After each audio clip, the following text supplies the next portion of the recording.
मैं भूल गया था कि बाहर निकलना मना है। इंसानों से भरी इस दुनिया में इंसानों से मिलना मना है। कि मुझे अब डूबते सूरज को भी अपनी घर की छत से देखना है। अपने यारों से गले मिलने को भी कई हफ्ते कई महीने तरसना है।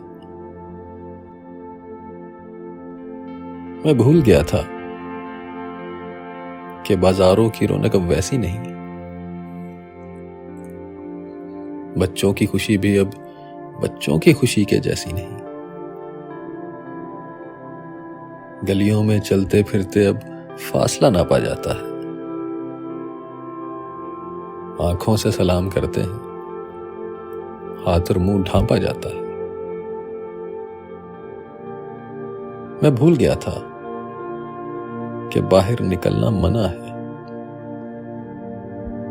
इंसानों से भरी इस दुनिया में इंसानों से मिलना मना है।